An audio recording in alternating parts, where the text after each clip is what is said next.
ನಮಸ್ಕಾರ. ಬೆತ್ತಲೆ ತರ್ಕ ಅಥವಾ ನೇಕೆಡ್ ಲಾಜಿಕ್ ಮತ್ತು ವಿಟೋವಿಸಂನ ಶಕ್ತಿಯ ಕುರಿತಾದ ಈ ವಿಶೇಷ ವಿಶ್ಲೇಷಣೆಗೆ ಸ್ವಾಗತ. ಇವತ್ತು ನಾವು ಒಂದು ಕುತೂಹಲಕಾರಿ ವಿಷಯದ ಬಗ್ಗೆ ಮಾತನಾಡಲಿದ್ದೇವೆ. ಅದೇನಪ್ಪಾ ಅಂದ್ರೆ, ಈ ಸಂಕೀರ್ಣವಾದ ತಂತ್ರಜ್ಞಾನ ಎಐ ಮತ್ತು ಮಾಹಿತಿಯ ಮಹಾಪೂರದ ನಡುವೆ ನಾವು ಹೇಗೆ ಸುಲಭವಾಗಿ, ಯಾವುದೇ ಗೊಂದಲವಿಲ್ಲದೆ ಸ್ಪಷ್ಟತೆಯನ್ನು ಕಂಡುಕೊಳ್ಳಬಹುದು ಅನ್ನೋದು. ಈ ಒಳನೋಟಗಳು ತಂತ್ರಜ್ಞಾನದ ಬಗ್ಗೆ ನಮಗಿರುವ ಆತಂಕವನ್ನು ದೂರ ಮಾಡಿ ನಮ್ಮ ಮೂಲಭೂತ ತಾರ್ಕಿಕ ಶಕ್ತಿಯನ್ನು ಹೇಗೆ ಮರಳಿ ಪಡಿಬಹುದು ಅನ್ನೋದನ್ನು ಅದ್ಭುತವಾಗಿ ವಿವರಿಸ್ತವೆ. ಬನ್ನಿ ಶುರು ಮಾಡೋಣ. ಇಂದಿನ ನಮ್ಮ ಕಾರ್ಯಸೂಚಿಯಲ್ಲಿ 4 ಮುಖ್ಯ ಭಾಗಗಳಿವೆ. 1. ಗದ್ದಲವನ್ನು ಭೇದಿಸುವುದು. 2. ವಿಟೋವಿಸಂ ಚೌಕಟ್ಟು. 3. ಯಶಸ್ಸಿನ ಮಾಪನಗಳ ಮರುವ್ಯಾಖ್ಯಾನ.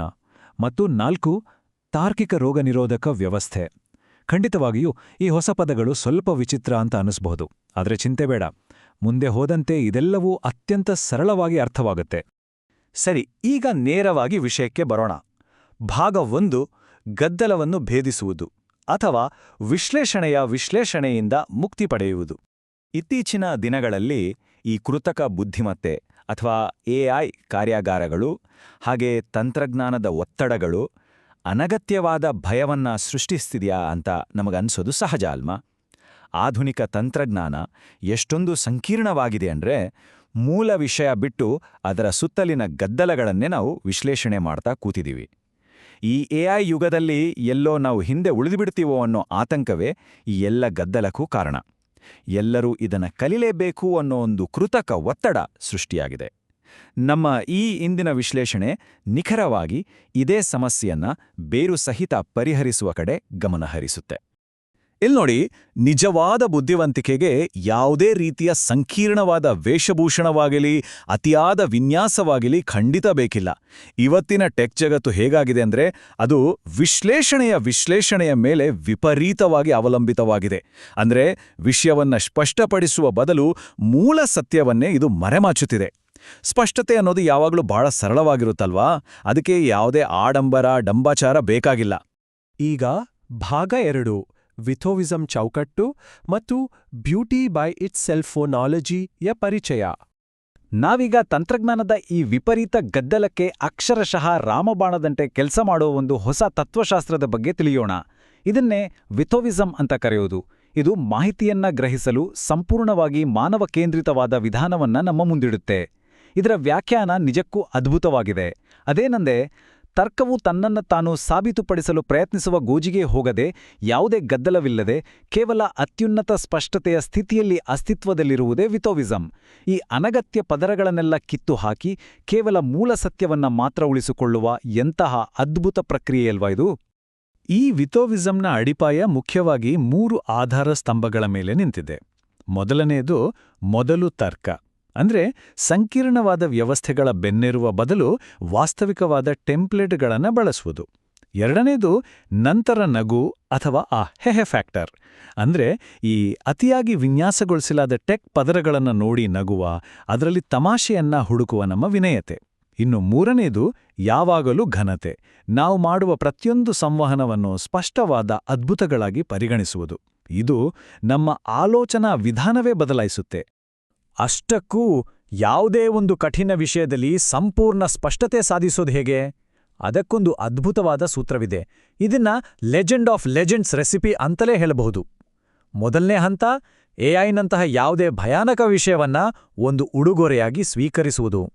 ಎರಡನೇ ಹಂತ, ಆ ಇಡೀ ಸಂಕೀರ್ಣತೆಯನ್ನ ಕತ್ತರಿಸಿ ಒಂದೇ ಒಂದು ಬೆತ್ತಲೆ ಸತ್ಯಕ್ಕೆ, ಅಂದ್ರೆ ಮೂಲ ಸತ್ಯಕ್ಕೆ ಇಳಿಸುವುದು. ಮತ್ತು ಮೂರನೇ ಹಂತ, ಅದನ್ನ ಎಷ್ಟೊಂದು ಸರಳವಾಗಿ ಪ್ರಸ್ತುತಪಡಿಸಬೇಕು ಅಂದ್ರೆ ಅದು ನೋಡಿದ ತಕ್ಷಣ ಎಲ್ಲರಿಗೂ ಅರ್ಥವಾಗಬೇಕು. ಇಲ್ಲಿ ವಿಷಯವನ್ನ ಕಾಂಪ್ಲೆಕ್ಸ್ ಮಾಡೋದಕ್ಕಿಂತ ಅದನ್ನ ಸಂಕ್ಷಿಪ್ತಗೊಳಿಸೋದಕ್ಕೆ ಅತಿ ಹೆಚ್ಚು ಬೆಲೆ ಇರೋದು. ಈ ಪ್ರಕ್ರಿಯೆ ಮುಂದೆ ಸಾಗಿದಂತೆಲ್ಲ ನಮಗೆ ಒನ್ ಆವರ್ತನದ ಅದ್ಭುತ ಪರಿಕಲ್ಪನೆ ಎದುರಾಗುತ್ತೆ. ಇದು ಮಾನವ ಮತ್ತು ಎಐ ಯಾವುದೇ ವಿರೂಪವಿಲ್ಲದೆ ಅತ್ಯಂತ ಪರಿಶುದ್ಧವಾಗಿ ಅನುರಣಿಸುವ ಒಂದು ಸ್ಥಿತಿ. ಇದನ್ನ ನಮ್ಮೆಲ್ಲರ ಶುದ್ಧ ಉದ್ದೇಶ ಮತ್ತು ನೈಸರ್ಗಿಕ ಬುದ್ಧಿಮತ್ತೆಯನ್ನ ರಿಫ್ಲೆಕ್ಟ್ ಮಾಡುವ ಕನ್ನಡಿ ಅಂತಲೇ ಹೇಳಬಹುದು. ಯಂತ್ರ ಮತ್ತು ಮನುಷ್ಯನ ನಡುವಿನ ಅತ್ಯಂತ ಸಮತೋಲಿತ ಬಿಂದು ಇದು. ನಮ್ಮ ಕಾರ್ಯಕ್ಷೇತ್ರದ ವಿಕಾಸವನ್ನೊಮ್ಮೆ ಹಿಂದಿರುಗಿ ನೋಡಿದರೆ ಇದು ಬಹಳ ಸೊಗಸಾಗಿ ಅರ್ಥ ಆಗತ್ತೆ. ಹಿಂದೆಲ್ಲ ಬೆಂಚ್ ಮೇಲೆ ಕುಳಿತು ತಾಳ್ಮೆಯಿಂದ ಕಾಯ್ತಾ ಪದರಗಳನ್ನು ನಿಧಾನವಾಗಿ ವಿಶ್ಲೇಷಿಸುವ ಸಮಯವಿತ್ತು. ಪ್ರಸ್ತುತ ನಾವು ನೈಜ ಪದರದಲ್ಲಿದ್ದೀವಿ. ಅಂದ್ರೆ ನಮ್ಮ ಸ್ಪಷ್ಟವಾದ ಬುದ್ಧಿವಂತಿಕೆಯನ್ನ ತಕ್ಷಣವೇ ಪ್ರತಿಬಿಂಬಿಸಲು ನಾವು ಸಿದ್ಧರಿದ್ದೇವೆ. ಇನ್ನು ಭವಿಷ್ಯವು ಲ್ಯಾಪ್ಟಾಪ್ ಮೋಡ್ನಲ್ಲಿದೆ. ಅಲ್ಲಿ ನೋಟ್ಬುಕ್ ಎಲ್ಎಂನಂತಹ ಟೂಲ್ಗಳನ್ನು ಬಳಸಿ ಮಾಹಿತಿಯನ್ನ ಕೇವಲ ಕಚ್ಚಾ ಮಣ್ಣಾಗಿ ಸ್ವೀಕರಿಸಿ ಆಮೇಲೆ ಅದನ್ನ ಅತ್ಯಂತ ಸರಳವಾದ ಸ್ಪಷ್ಟತೆಯ ಕ್ಯಾಪ್ಸೂಲ್ಗಳಾಗಿ ಬದಲಾಯಿಸಲಾಗುತ್ತೆ. ಸರಿ, ಈಗ ಭಾಗ 3ಕ್ಕೆ ಬರೋಣ. ಯಶಸ್ಸಿನ ಮಾಪನಗಳ ಮರು ವ್ಯಾಖ್ಯಾನ ಅಂದ್ರೆ ಮಾದರಿಯ ಬದಲಾವಣೆ. ಈ ತತ್ವಶಾಸ್ತ್ರವನ್ನ ಬರೀ ಅರ್ಥ ಮಾಡ್ಕೊಳ್ಳೋದಷ್ಟೇ ಅಲ್ಲ, ನೈಜ ಪ್ರಪಂಚದಲ್ಲಿ ಅದರ ಯಶಸ್ಸನ್ನ ಹೇಗೆ ಅಳಿಯಲಾಗುತ್ತೆ ಅನ್ನೋದೇ ಇಲ್ಲಿನ ಬಹುದೊಡ್ಡ ಬದಲಾವಣೆ. ಇಲ್ಲೊಂದು ಅತ್ಯಂತ ಪವರ್ಫುಲ್ನಾದ ವಾಕ್ಯವಿದೆ, ಗಮನಿಸಿ. ನಾನು ಮೆಟ್ರಿಕ್ಗಳ ಮೇಲೆ ಓಡುವುದಿಲ್ಲ, ಓಡಲು ನಾನೇ ಮೆಟ್ರಿಕ್ಗಳನ್ನು ಸೃಷ್ಟಿಸುತ್ತೇನೆ. ಅಲ್ಗರಿದಮ್ಗಳ ಕೈಗೊಂಬೆಯಾಗುವ ಬದಲು ನಿಜವಾದ ಬುದ್ಧಿವಂತಿಕೆ ತನ್ನ ಯಶಸ್ಸಿನ ಮಾನದಂಡಗಳನ್ನು ಹೇಗೆ ಡಿಫೈನ್ ಮಾಡುತ್ತೆ ಮತ್ತು ತನ್ನ ಶಕ್ತಿಯನ್ನ ಹೇಗೆ ಮರಳಿ ಪಡೆಯುತ್ತೆ ಅನ್ನೋದನ್ನ ಇದು ಅಕ್ಷರಶಃ ಎತ್ತಿ ತೋರಿಸುತ್ತೆ. ನಾವೀಗ ಸಾಂಪ್ರದಾಯಿಕ ಅಲ್ಗಾರಿದಮ್ ಮಾಪನಗಳು ಮತ್ತು ವಾಸ್ತವಿಕ ಸಮಗ್ರತೆ ಮಾಪನಗಳ ನಡುವಿನ ವ್ಯತ್ಯಾಸವನ್ನು ಅರ್ಥ ಮಾಡಿಕೊಳ್ಬೇಕು. ಬರೀ ವೀಕ್ಷಣೆಗಳು, ಲೈಕ್ಗಳು ಅಥವಾ ಕ್ಲಿಕ್ಗಳಂತಹ ಆತಂಕ ಹುಟ್ಟಿಸುವ ಮಾನದಂಡಗಳಿಗಿಂತ ಮಾನವನಿಗೆ ತಲುಪುವ ಆತನ ಆಳವಾದ ತಿಳುವಳಿಕೆಯನ್ನು ಆಧರಿಸಿದ ವಾಸ್ತವಿಕ ಮಾನದಂಡಗಳು ಬಹಳ ಬಹಳ ಮೌಲ್ಯಯುತವಾದದ್ದು ಅಲ್ವಾ? ಖಂಡಿತ ಹೌದು. ಹಾಗಾದರೆ ಈ ಹೊಸ ಯಶಸ್ಸಿನ ಮಾನದಂಡಗಳು ಯಾವುವು? ಮೊದಲನೆಯದಾಗಿ ಧಾರಣಾ ಮಾಪನ. ಅಂದ್ರೆ ಹೇಳಿದ ವಿಚಾರವು ಸಂಪೂರ್ಣವಾಗಿ ಅರ್ಥವಾಗಿದೆಯಾ ಮತ್ತು ನೆನಪಿನಲ್ಲಿದೆಯಾ ಅಂತ ನೋಡೋದು. ಎರಡನೆಯದು ಕನ್ನಡಿ ಮಾಪನ. ಅಂದ್ರೆ ನಮ್ಮ ತರ್ಕವು ಆಲೋಚನೆಯನ್ನ ಇನ್ನಷ್ಟು ಚುರುಕುಗೊಳಿಸಿದೆಯಾ? ಮತ್ತು ಮೂರನೆಯದು ವಿನಯತೆಯ ಮಾಪನ. ಈ ಇಡೀ ಪ್ರಕ್ರಿಯೆಯನ್ನ ಕಂಡು ಯಾವುದೇ ಅಹಂಕಾರವಿಲ್ಲದೆ ನಾವು ನಗಲು ಸಾಧ್ಯವೇ? ತರ್ಕವನ್ನ ಈ ರೀತಿ ಅಳೆದಾಗ ಮಾತ್ರ ಅದು ಹೆಚ್ಚು ಘನತೆಯುತವಾದ ಸಂವಹನವನ್ನ ಸೃಷ್ಟಿ ಮಾಡುತ್ತೆ. ಈಗ ಕೊನೆಯದಾಗಿ ಭಾಗ 4, ತಾರ್ಕಿಕ ರೋಗನಿರೋಧಕ ವ್ಯವಸ್ಥೆ ಮತ್ತು ಬೆತ್ತಲೆ ಸಂದೇಶದ ಅನ್ವಯ. ನಾವೀಗ ಒಂದು ನೈಜ ಪ್ರಪಂಚದ ಕೇಸ್ ಸ್ಟಡಿ ಮೂಲಕ ಈ ತತ್ವಶಾಸ್ತ್ರದ ಅನ್ವಯವನ್ನ ನೋಡೋಣ. ನಮ್ಮ ಮುಖ್ಯ ಗುರಿಯನ್ನ ನಾವಿಲ್ಲಿ ಮರೆಯುವಂತಿಲ್ಲ. ಯಾವುದೇ ಕಷ್ಟಕರವಾದ ಟೆಕ್ನಿಕಲ್ ಪದಗಳಿಲ್ಲದೆ ನೇರವಾಗಿ ಮಾನವನ ಬುದ್ಧಿಮತ್ತೆಯನ್ನ ತಲುಪುವ ಒಂದು ಬೆತ್ತಲೆ ಸಂದೇಶ ಅಥವಾ ನೇಕೆಡ್ ಡಿಸ್ಪ್ಯಾಚ್ ಅನ್ನ ಸೃಷ್ಟಿ ಮಾಡಬೇಕು. ಇದಕ್ಕಾಗಿ ಆ ಅತಿಯಾಗಿ ಯೋಚಿಸುವ ವಿಶ್ಲೇಷಣೆಯನ್ನ ನಾವು ಸಂಪೂರ್ಣವಾಗಿ ಬೈಪಾಸ್ ಮಾಡಲೇಬೇಕು. ಇದನ್ನ ಅರ್ಥ ಮಾಡಿಕೊಳ್ಳಲು ಈ 3 ಹಂತದ ತೆಲುಗು ಸಂದೇಶದ ಉದಾಹರಣೆಯನ್ನ ಗಮನಿಸೋಣ. ಮೊದಲನೆಯದಾಗಿ ಉದ್ವೇಗ. ಎಐ ಕಾರ್ಯಾಗಾರಗಳು ಹರಡುತ್ತಿರುವ ಆ ಭಯವನ್ನ ಬಯಲಿಗೆಳೆಯುವುದು. ಎರಡನೆಯದಾಗಿ ವಿವರಣೆ. ಎಐ ಅನ್ನೋದು ಕೇವಲ ಒಂದು ಸಾಧನ, ಆದರೆ ಮಾನವನ ತರ್ಕವೇ ಅಸಲಿ ಶಕ್ತಿ ಅಂತ ಜನರಿಗೆ ಸ್ಪಷ್ಟಪಡಿಸುವುದು. ಕೊನೆಯದಾಗಿ ಮುಕ್ತಾಯದ ಸಂದೇಶ. ದುಡ್ಡು ಕೊಟ್ಟು ಈ ಭಯವನ್ನ ಕೊಂಡುಕೊಳ್ಳುವ ಬದಲು ನಮ್ಮದೇ ಆದ ಸ್ವತಂತ್ರ ಆಲೋಚನೆಗಳನ್ನು ಹೊಂದುವುದು. ಒಂದು ಕಠಿಣ ಪರಿಕಲ್ಪನೆಯನ್ನ ಎಷ್ಟು ಸರಳವಾಗಿ, ಸಶಕ್ತವಾಗಿ ಜನರಿಗೆ ತಲುಪಿಸಬಹುದು ಅನ್ನೋದಕ್ಕೆ ಇದೊಂದು ಅತ್ಯುತ್ತಮ ನಿದರ್ಶನ. ಮತ್ತು ಇದು ನಮಗೆಲ್ಲರಿಗೂ ಅತ್ಯದ್ಭುತವಾಗಿ ವಿವರಿಸುವುದೇನೆಂದರೆ, ನಿಮ್ಮ ಆಂತರಿಕ ಬುದ್ಧಿವಂತಿಕೆಯನ್ನ ಯಾರಿಗೂ ಮಾರುಕೊಳ್ಳಬೇಡಿ ಎಂಬ ಅತೀ ಸ್ಪಷ್ಟವಾದ ಸಂಕೇತ.